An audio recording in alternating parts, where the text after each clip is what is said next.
نحمده ونستعينه ونستغفره ونؤمن به ونتوكل عليه ونعوذ بالله من شرور أنفسنا ومن سيئات أعمالنا من يهد الله فلا مضل له ومن يضلل فلا هادي له ونشهد أن لا إله إلا الله وحده لا شريك له ونشهد أن محمدا عبده ورسوله أما بعد أعوذ بالله من الشيطان الرجيم بسم الله الرحمن الرحيم ورفعنا لك ذكرك صدق الله العلي العظيم ونحن على ذلك لمن الشاهدين والشاکرین والحمد للہ رب العالمین۔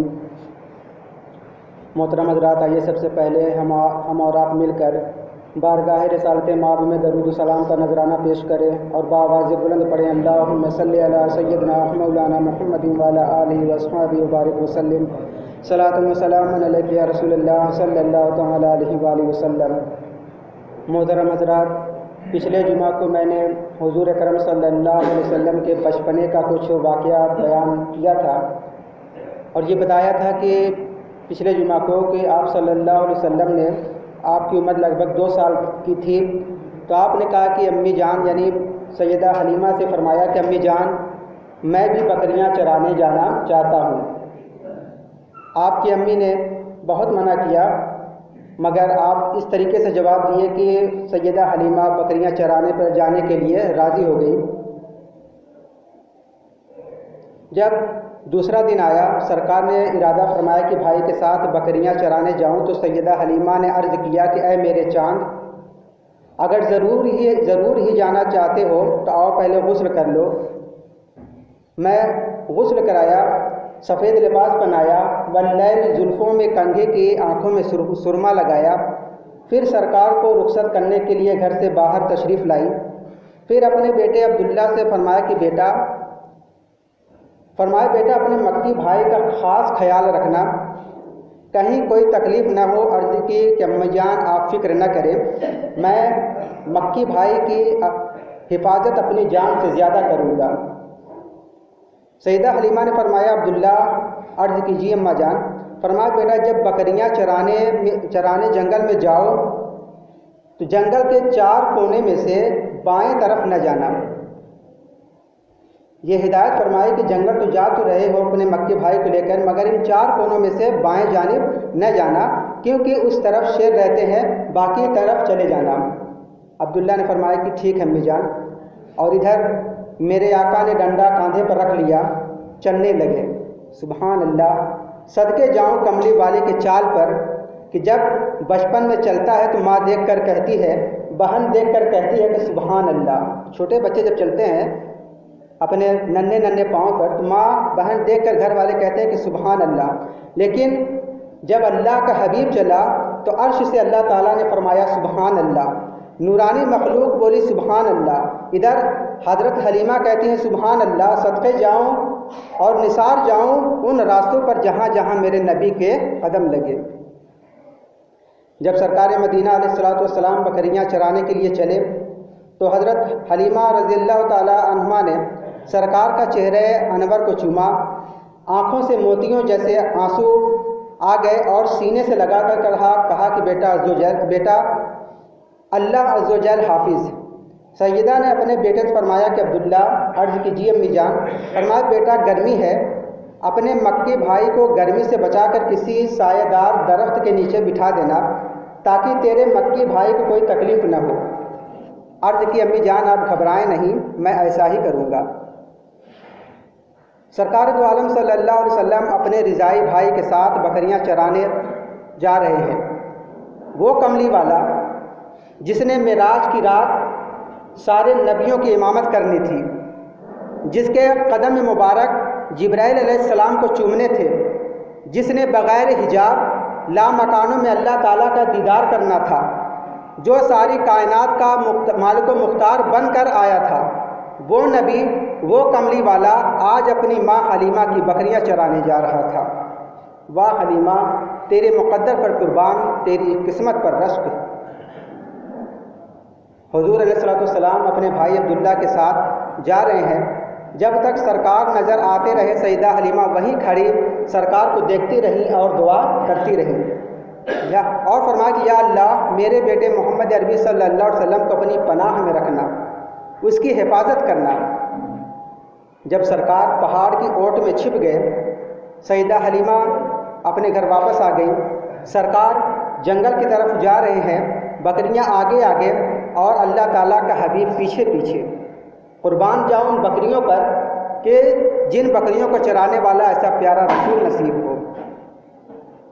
نبی کریم علیہ السلام اور سیدہ حلیمہ کا بیٹا عبداللہ بکریوں کے پیچھے جا رہے ہیں۔ بکریاں جنگل میں جا رہے ہیں اور اس طرف مڑ گئیں جس طرف خطرناک درندے اور شیر رہا کرتے تھے۔ عبداللہ نے بہت موڑنے کی کوشش کی لیکن بکریاں مڑتی ہی نہیں، ادھر ہی جا رہی تھی جدھر درندے اور شیر رہتے تھے۔ جس طرف شیر اور درندے رہتے تھے، کیوں؟ اس لیے کہ بکریوں کو آج پتہ چل گیا تھا کہ ہمارے ساتھ وہ نبی ہیں جو شیروں کے بھی نبی ہیں۔ آخرکار بکریاں وہیں پہنچیں جہاں شیر رہتے تھے اور جہاں سیدہ حلیمہ نے جانے سے منع کیا تھا۔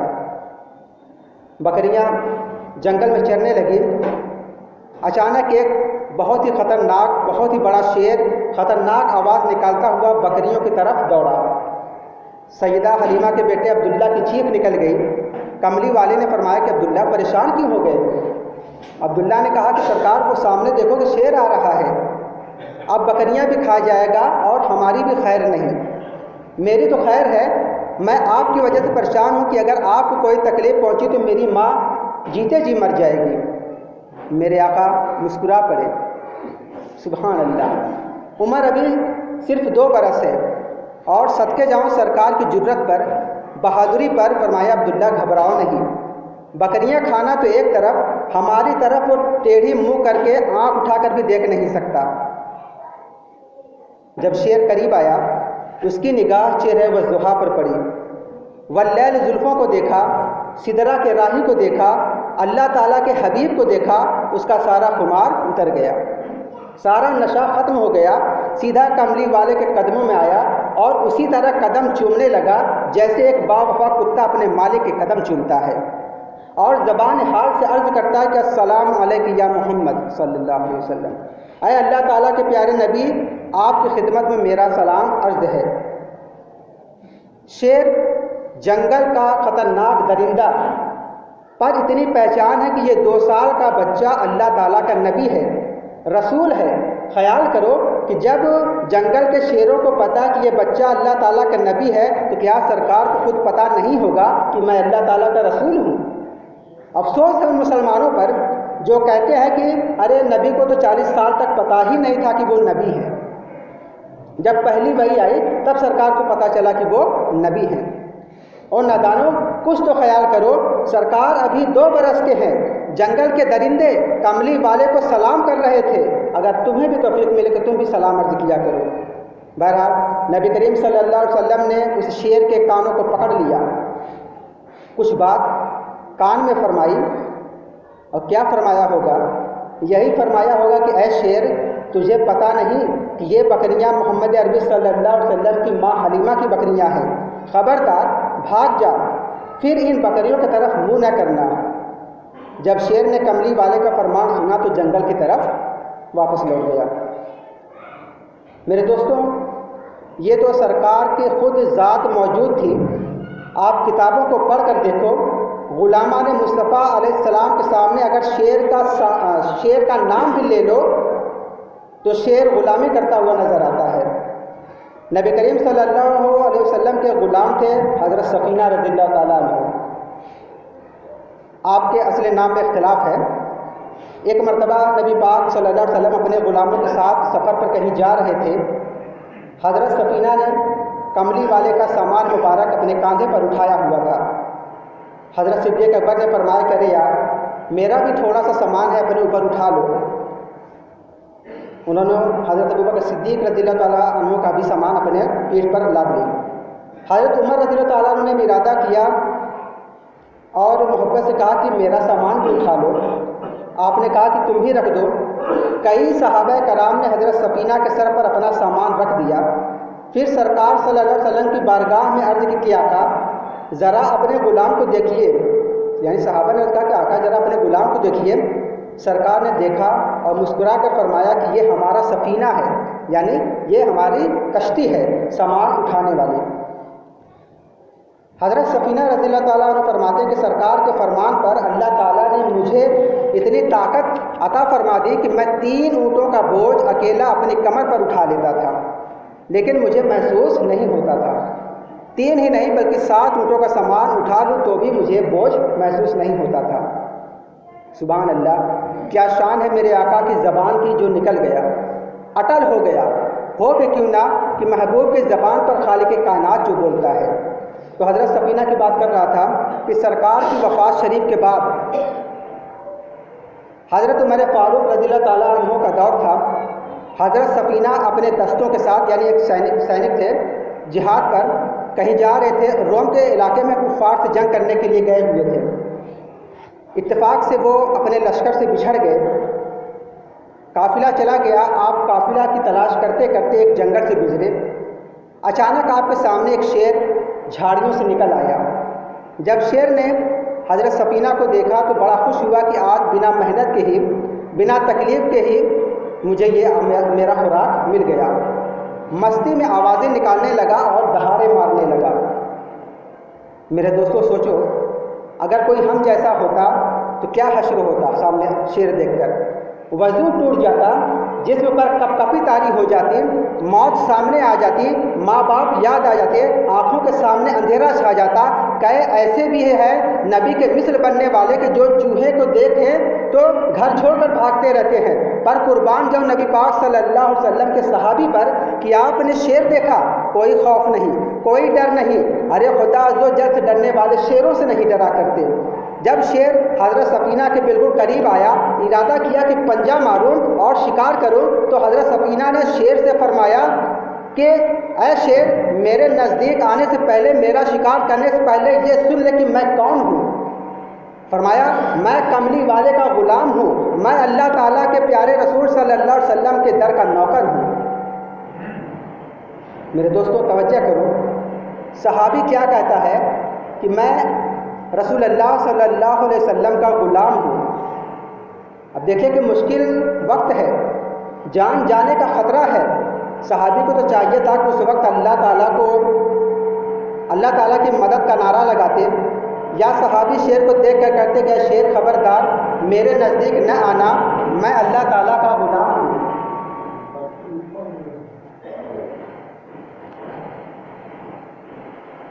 ان کو تو یہ کہنا چاہیے تھا کہ شیر میرے نزدیک نہ آنا، میں اللہ کا غلام ہوں۔ لوگ کہتے ہیں کہ یا اللہ مدد، باقی سب شرک بدعت، یعنی صرف اللہ سے مدد چاہو، اور اگر کسی غیر اللہ سے مدد مانگو تو سب شرک بدعت ہے۔ کہتے ہیں اور دلیل بھی دیتے ہیں کہ ایاک نعبد و ایاک نستعین، ہم تیری ہی عبادت کرتے ہیں اور تجھی سے ہی مدد چاہتے ہیں۔ کیوں بھائی، کیا یہ بات صحابہ کو یاد نہیں تھی؟ تو پھر اس پر عمل کیوں نہیں کیا؟ غور کرنے کا مقام ہے کہ کیا حضرت سفینہ رضی اللہ تعالیٰ عنہ کی یہ بات یاد نہیں تھی کہ ہم اللہ کی عبادت کرتے ہیں، اللہ ہی سے مدد مانگنی چاہیے؟ تو انہوں نے اللہ سے مدد کیوں نہیں مانگی اور اس پر عمل کیوں نہیں کیا؟ مگر وہ صحابی تھے، وہ صرف اسی آیت کریمہ کو نہیں مانتے تھے بلکہ وہ سارا قرآن مانتے تھے۔ ان کی نظر اس آیت پر بھی تھی، انما ولیکم اللہ ورسولہ، بے شک تمہارا مددگار اللہ اور اس کا رسول بھی ہے۔ تو صحابی کو پتہ تھا کہ اللہ تعالیٰ مدد کرتا ہے، اس کی عطا سے، اس کے حکم سے اس کا محبوب بھی مدد کرتا ہے۔ اللہ تعالیٰ ضرور مدد کرتا ہے، لیکن اس کی مرضی چاہے وہ کسی کا محتاج نہیں، کسی کے سامنے مجبور نہیں، چاہے تو مدد کرے چاہے تو نہ کرے۔ لیکن صحابی کو پتہ تھا کہ اگر اس کی بارگاہ میں اس کے محبوب کا نام لیا جائے تو وہ یار کے صدقے ضرور کام کرتا ہے۔ سبحان اللہ۔ صحابی نے کہا انا مولا رسول اللہ، میں اللہ تعالیٰ کے حبیب علیہ الصلوۃ والسلام کا غلام ہوں۔ ویسے خیال تو کرو کہ صحابی نے یہ کیوں نہیں کہا کہ میں اللہ تعالیٰ کا بندہ ہوں؟ تو بعض علماء فرماتے ہیں اور ہمارا عشق کہتا ہے کہ اگر حضرت سفینہ یوں کہتے کہ انا عبداللہ، میں اللہ تعالیٰ کا بندہ ہوں، تو شیر آگے سے جواب دیتا اسد اللہ، میں اللہ تعالیٰ کا شیر ہوں، کام برابر۔ حضرت سفینہ کہتے میں اللہ کا بندہ ہوں تو شیر بھی کہتا کہ میں اللہ کا شیر ہوں۔ اللہ تعالیٰ نے تجھے بھیجا اس لیے کہ کیونکہ بندے سارے اللہ ہی کے ہیں۔ صحابی نے سوچا کہ آج جان بچانے کا ایک ہی طریقہ ہے کہ یہ کیوں نہ کہا جائے کہ میں کملی والے کا غلام ہوں، یہ کیوں نہ کہا جائے کہ جو کملی والے کا غلام ہے اسے کتا بلا کوئی جانور نہیں چھیڑ سکتا۔ حضرت سفینہ نے شیر سے فرمایا کہ اے جنگل کے بادشاہ سن لے، میں کائنات کے بادشاہ کا غلام ہوں، میں کملی والے کا غلام ہوں۔ جب حضرت سفینہ نے حضور کا نام لیا تو ہوا کیا، وہ شیر جو پنجہ اٹھا کر حضرت سفینہ رضی اللہ تعالیٰ عنہ پر حملہ کرنا چاہتا تھا، منہ کھول کر لقمہ بنانا چاہتا تھا، اس کے تمام اعضاء سرکار کا نام سن کر ٹھنڈے ہو گئے۔ وہ شیر جو کھانے کے لیے آ رہا تھا قدموں میں لپٹنے لگا، پیر چومنے لگا۔ حضرت سفینہ نے فرمایا کہ اے شیر کیا بات ہے، تو شکار کے لیے آیا تھا، تو مجھے کھانے کے لیے آیا تھا، تجھے ہو کیا گیا ہے، تو میرے قدم کیوں چومنے لگا؟ اللہ اکبر۔ تو شیر نے گویا زبان حال سے جواب دیا کہ شیر نے سفینے فارسی کا لفظ چھوڑو، حضرت سفینہ فرماتے کہ میں چل پڑا تو شیر بھی میرے ساتھ ساتھ مجھے راستہ بتاتا ہوا میرے آگے چل پڑا، حتیٰ کہ میں قافلے کے قریب پہنچ گیا۔ جب شیر نے قافلہ دیکھا تو شیر وہیں پر رک گیا اور میں آگے چلنے لگا تو اس نے 2-3 بار آواز نکالی، پھر وہ جنگل کی طرف چلا گیا۔ علامہ ابن اسیر فرماتے ہیں کہ شیر نے اپنی آواز میں حضرت سفینہ رضی اللہ تعالیٰ عنہ کو الوداعی سلام کیا اور چلا گیا، لیکن میرا عشق کہتا ہے کہ شیر نے حضرت سفینہ رضی اللہ تعالیٰ عنہ سے کہا ہوگا کہ سفینہ جب مدینہ شریف جانا تو میرا سلام سرکار کی بارگاہ میں عرض کرنا اور دیکھنا میری شکایت نہ کرنا، کہیں سلطان کائنات ناراض نہ ہو جائیں۔ میں جو بری نیت سے آپ کو شکار کرنے کے لیے آ رہا تھا یہ میری غلطی تھی، مجھے کیا پتا تھا کہ تو کائنات کے سلطان کا غلام ہے اور غلطیاں ہو جائیں تو کریم معاف کر دیتے ہیں۔ تو عرض کر رہا تھا کہ میرے کملی والے نے شیر کے کان میں کوئی بات کہی، شیر وہاں سے دوڑ کر جنگل کی طرف چلا گیا۔ سرکار اپنے رضائی بھائی کے ساتھ شام تک جنگل میں بکریاں چراتے رہے اور ادھر سیدہ حلیمہ بڑی فکر مند تھی۔ آخرکار شام کو نبی کریم صلی اللہ علیہ وسلم بکریاں چرا کر گھر پہنچے۔ سیدہ حلیمہ راستے میں کھڑے سرکار کو آتے دیکھ رہی تھی۔ سیدہ حلیمہ نے دیکھا کہ اس انوار و تجلیات کی بارش سرکار کے آگے آگے ہو رہی ہے۔ جب سرکار پہنچے سیدہ حلیمہ نے سینے سے لگا لیا، سر کو چوما، منہ کو چوما، ہاتھوں کو بوسہ دیا، پھر پوچھا کہ بیٹا بتاؤ دن کیسا گزرا؟ میرے آقا نے فرمایا الحمدللہ امی جان آج بکریاں چرانے میں بڑا لطف آیا، بڑا مزہ آیا، بڑا سرور آیا۔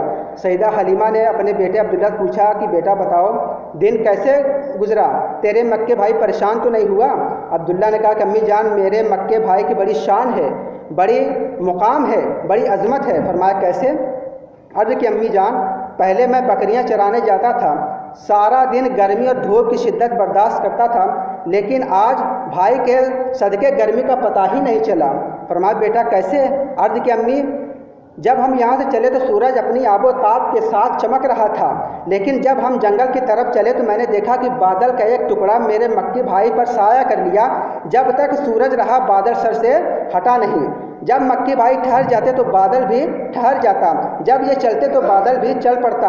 امی جان جب میرے مکی بھائی کے قدم پتھروں پر پڑتے تو وہ آٹے کے مانند نرم ہو جاتے، جب زمین پر قدم پڑے تھے تو اسی وقت بھائی کے قدموں کی برکت سے ہریالی اگاتی۔ میرے مکی بھائی جس درخت کے پاس سے گزرتے، جب پتھر کے پاس سے گزرتے، درخت وہ پتھر میرے بھائی کی خدمت میں سلاموں کے گجرے پیش کرتے۔ ہر پتھر، ہر ڈھیلا، ہر پہاڑ، ہر درخت، ہر جانور، ہر پرندہ، ہر زمین کا ذرہ ذرہ حضور علیہ الصلوۃ والسلام کی خدمت میں عرض کرتا السلام علیک یا رسول اللہ، اے اللہ تعالیٰ کے مقدس رسول آپ کی بارگاہ میں ہماری طرف سے سلام عرض ہو۔ امی جان جب ہم بکریوں کو پانی پلانے کے لیے کسی کنویں پر لے جاتے تو ہمیں پانی نکالنے کے لیے ضرورت پیش نہیں آتی تھی، بلکہ پانی میرے مکی بھائی کو دیکھ کر خود بخود اوپر آ جاتا تھا، جس سے ہماری ساری بکریاں پانی پی لیتی، وہ پھر پانی نیچے چلا جاتا۔ سیدہ حلیمہ نے عرض کیا کہ بیٹے بڑی شان ہے،